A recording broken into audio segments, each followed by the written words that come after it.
Capitalism. Here's a fun fact to start with. The word capitalism wasn't coined by capitalists. It was popularized by Karl Marx, the guy who spent his entire career arguing against it in Das Kapital in the 1860s. The system existed for centuries before anyone bothered to name it. It just took its harshest critic to give it one. So, what is it exactly? Capitalism is the every man for himself buffet of economics.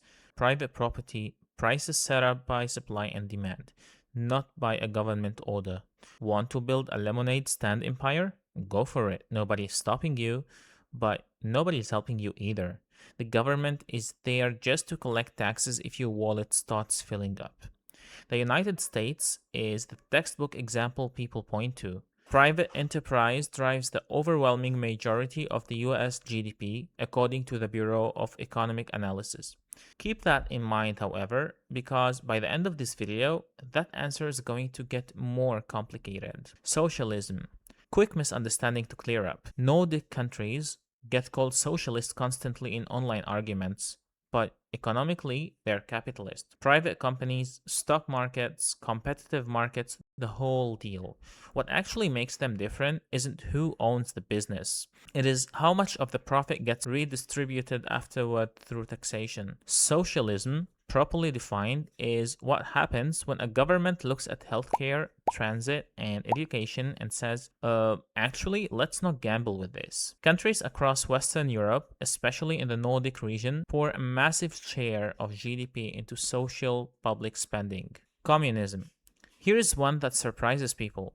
True communism, as Marx originally described it, has never actually existed anywhere, ever. Every country that's called itself communist, from the USSR to Mao's China to Cuba, was actually running a state-controlled economy, which is a different thing entirely.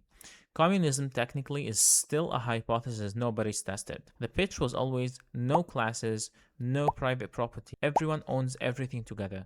Beautiful in theory, however, in practice, every country that's tried it ends up with the state owning everything instead of everyone.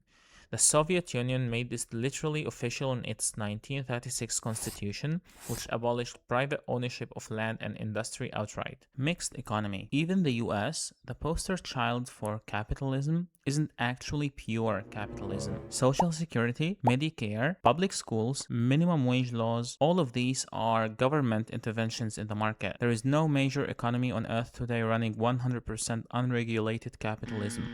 The pure version only exists in textbooks and Twitter arguments, which brings us to what almost every developed country actually runs: a mixed economy. Private businesses compete, but governments are still in the room, regulating, taxing, occasionally handing out welfare checks. Germany runs this model along with most of Western Europe, Canada, and Japan. Basically, capitalism but supervised. Fascism. Basically, businesses, workers, and the government all sat down at the same table, but the government ran the table. Here's how it actually played out. You get to keep your business. Congratulations, it is technically still yours. But the government decided what you made and why, usually to build up the military. Nazi Germany did exactly this in 1936, ordering factories to switch production toward war supplies. While those factories stayed privately owned on paper the whole time, the government was actually controlling the output.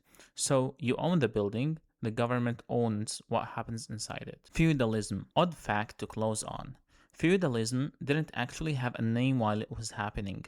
Nobody in the Middle Ages called their system feudalism.